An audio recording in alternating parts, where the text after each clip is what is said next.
Hi, this is Joe Leibner. This is the first video in my series on 5 new technologies for AEP 800. I will spend the focus of this video to discussing Google Calendar as my first technology. This meets all the criteria. It's web-based. It's not device-specific. You can use it on cell phones, tablets, computers. It can work in any browser. It does primarily work the best with Google Chrome, and it is a free resource. Even if you've got your own personal Gmail, you can use it with that. You don't have to use it with your school or associated business, but that certainly is helpful, and we'll see why here in just a few minutes. I selected this particular resource because of the functionality of it and the organization it helps me keep on a day-to-day basis. This is one of the things that I lean on very heavily. It helps me keep my tasks and assignments, things that I have going on my my daily calendar and to-do list. So I'll go through some things on that and kind of help you see the way that I use it, the way that I manipulate it, and hopefully that'll be of benefit to someone else at one point. My purpose and goals and objectives for using Google Calendar are just that. I want to be able to organize my own self, my events that I have coming up, my things that I need to get accomplished.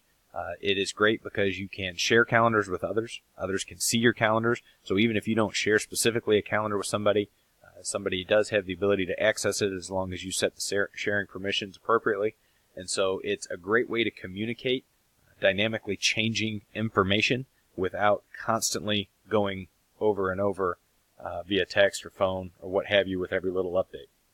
You can also have it automatically email people daily agendas. You can have it email when tasks are changed. You can do invites and RSVPs and all those things. The main reason that I use it at my setting, I use it for sports more than anything else because I do coach track. I also coach football, but so that's kind of where my focus for this video will be. But it's great for day-to-day teacher work. The way that I use it is I share it with parents, students, and coworkers or other coaches. So that's where the majority of the collaboration happens between the coaching staff. But parents have access to see, just not to edit, and so do the students. We'll talk about that here in a second. Okay, so let's go through how I use it. I'll show you on a day-to-day basis just what I would do and kind of how my regular workflow works. So here, if I open up a Chrome browser, that's the browser that I prefer. This will take you to the kind of the landing page. Come up here to the App Suite icon, and then obviously you just go to Calendar. Now, Google Calendar will by default leave whatever calendars you were using last open. So we'll start from a blank slate here, and I'll kind of just walk you around the page. Here we've got the monthly view. I like to keep the full month view. You can change that up here at any time if you'd prefer to see the day, if you're somebody that wants to get all the way down to hour-by-hour events, which I do on occasion. If you want to go week and you want to plan out your time that way, so on and so forth, you can get a little bit manipulative with how you show the week and things like that. But it isn't so overwhelmingly customizable that it's a challenge to use. So again, I tend to use the month view more than anything else, and that's kind of how I'll demonstrate this from this viewpoint. So over here we've got, if you've got a shared domain, you can see that there are other people that have the same ending after their email address. So if you're at a school system or at a business that is using Google as their main email provider, then you can add any of their calendars that they have made publicly available. So the way you would do that is you would just go in here, you would select whichever person it is that you're wanting to add. Obviously, there's me, so that my calendar attached to my name for this email address would show up if the permissions were set to public, and we'll go through that here in just a second. So the calendars that I have set up, birthdays is in there by default. That's built off of your contacts list. Boys track, the football calendar, so those are the two that we'll spend our time in today. Here's an older track calendar that I just hadn't subscribed away from yet, and then here is an old football calendar. So the way that you would get off an old calendar that you no longer want to see, you just mouse over it. You don't select it. You just hit the little X, unsubscribe. Are you sure you'd like to do that? Yes. Remove the calendar, and it's gone. So here is a example of our school days. We're on an A-B schedule. We use block scheduling. So A days are listed obviously with an A. B days are listed with a B. When an event is shown in this format with a bar all the way across and not a time like this one here is, then you'll see that it is an all-day event. And so you can manipulate that, obviously, if you would like to. Here's an example of a specific event that has a time attached to it. And so as I continue to add events, if it's all day, they will always come up to the top. They will resort. And then if they are houred or timed events with a specific schedule, then they will continue to compile right there. So this is one of the calendars that I actually made and shared with my group of coworkers. You can see any day I have included the weekends for my personal workflow because that helps me stay organized, but you don't have to do that. So any day that there's an A or a B for the rest of the year is a day that we have school. So this week here is our spring break, so there's nothing there on that week at all. These are our early out Wednesdays, so again, pretty straightforward. We've got fire drills and things like that shared. And again, this is a publicly shared calendar. We've got snow day makeup, our finals, and etc. So if you're interested in creating a calendar that's just real simple and straightforward, we'll go through the sharing permissions and then we'll get a little bit more in detail on how to create events. So if you go to settings and sharing, you can name your calendar whatever you want. That's the description of it, your time zone, so on and so forth. So St. Charles R6 Schools, that's the domain organization that we are in. You can make this calendar public, which I have not done, or I've made it available to anybody that's within our same Google system.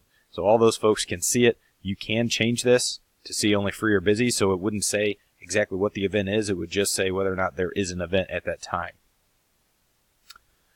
So you can go on. There are the opportunities to add event notifications, all-day event notifications, and that would just pop up as a pop-up the day that somebody that's using this calendar has an event.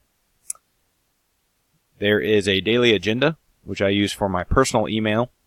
This is every morning I get an email at 5 a.m., and it tells me all the events that I have for the day. It's great. Here's the URLs if you would like to embed it in a website.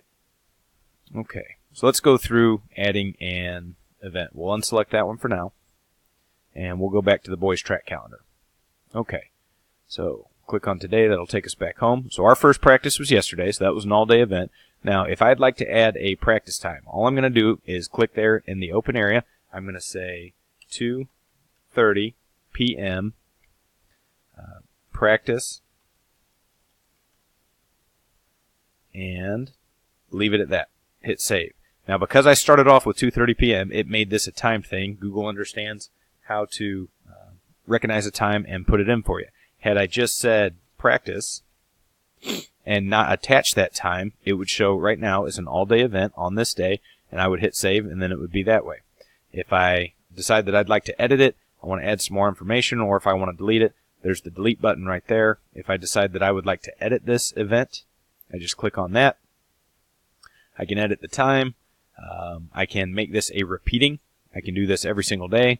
I can do this for a specific time. I can do it every weekday. I can do it after a certain number of occurrences. I can do this repeat every one day until, let's say, April 12th, or after so many occurrences, however you'd like to set that up. You hit save, and then it will put that in so that every single day that is an event. Now, I'm not interested in doing that or saving that, so I will just delete it, all events. So I can do this event or this and the following events or all of the events that are in that same one, so it'll work backwards and forwards.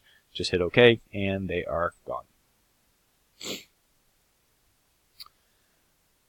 The neat thing about this is one of our track meets, is if you're in this setting, some of the things that you can do and manipulate on it, you can add in a description. You can attach let's say I wanted to attach a meet sheet for the kids to see. I would just have to locate that within my Google Docs or my Google Drive and attach it. So I could do that, and I could just click on one of these. I could hit select, and then it would add that so that anybody could see that also. You could also do hyperlinks and things like that. You can invite others specifically to this event, but you don't have to do that as long as this is public or shared with a particular set of people. So that's something that you can do, but you don't need to.